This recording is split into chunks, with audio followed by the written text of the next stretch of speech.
আজ জন্মাষ্টমী পুজো। আমি বসে পড়েছি আমার গোপুসোনাকে স্নান করানোর জন্য।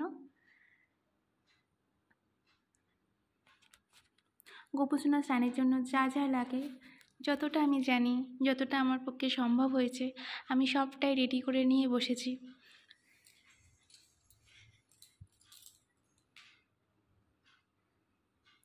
দেখো, গোপুসোনাকে তো সবাই আমরা ছোট্ট বাচ্চার মতো দেখি, তো আমার বাচ্চাকে যতটা আমি পারবো, যতটা আমি ভালো দেওয়ার চেষ্টা করব, যতটা আমার পক্ষে সম্ভব হবে আমি তো ততটাই দেব। এবারে যার যেমন সামর্থ্য অনুযায়ী দেবে। আমি চেষ্টা করেছি, আমি যতটা সম্ভব হয়েছে আমি দিয়েছি। আমার খুব ভালো লাগছিল, যেহেতু এটা আমার প্রথম বছর গোপুসোনাকে সেবা করার সুযোগ আমার হয়েছে, তো আমার সত্যি খুব ভালো লেগেছে। এরপর থেকে তো প্রত্যেকটা বছর গোপুসোনা থাকবে আমার সাথে। আমি গোপুসোনাকে বাড়িতে এনেছি বেশ কিছু মাস হয়েছে। গোপুসোনার আশীর্বাদেই আমি গোপুসোনাকে সেবা করার সুযোগ পেয়েছি। সেই সুযোগ কি হাতছাড়া করা যায়?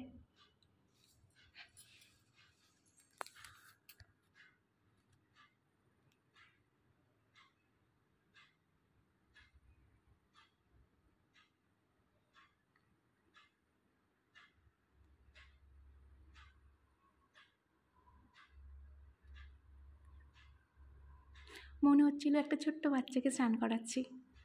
খুব মজা হচ্ছিল, খুব ভালো লাগছিল, বলে বোঝাতে পারবো না।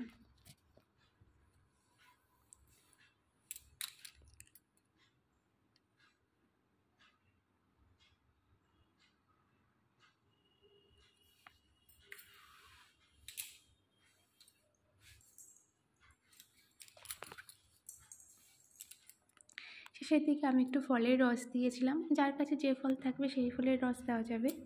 আমার কাছে বেদানা ছিল, আমি কিছু বেদানা হাত দিয়ে চিপে রস করে গোপুসোনাকে দিয়েছিলাম। এটা একটা খুব ভালো উপকরণ, সব উপকরণই ভালো, তার মধ্যে ফলের রসও অন্যতম।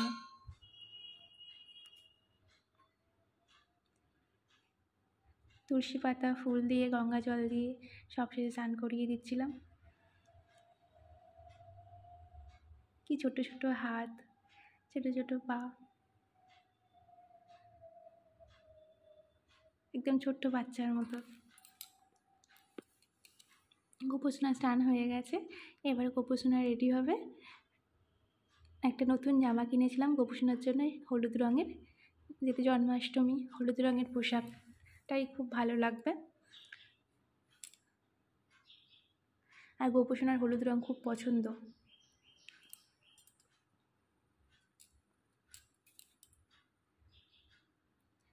আর যেহেতু আমি কয়েকদিন আগেই গোপুসোনাকে এনেছি, তাই আমার কাছে বাকি উপকরণ ছিলই, তো সেইগুলো দিয়েই আমি গোপুসোনাকে সুন্দর করে সাজিয়ে দিয়েছিলাম।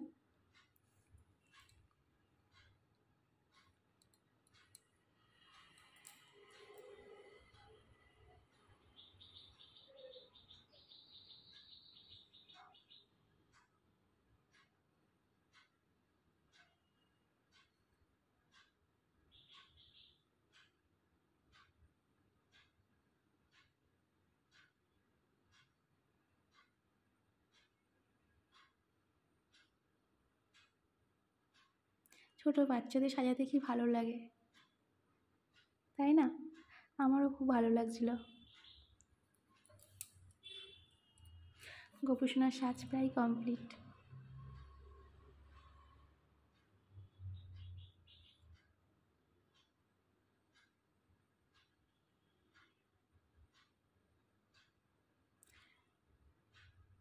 সবাই দেখো গোপুসোনাকে কেমন লাগছে, কি কিউট লাগছে দেখো,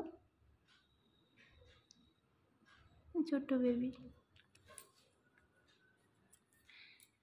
আমার বাবা, আমার মা নতুন পোশাক পরিয়ে দিয়েছি, খুব সুন্দর লাগছিল দেখতে। আমার মা।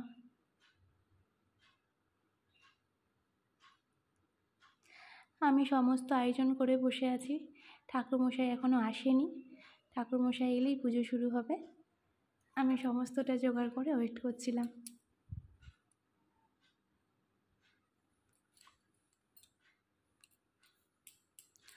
আমার জন্মাষ্টমীর পুজো শেষ।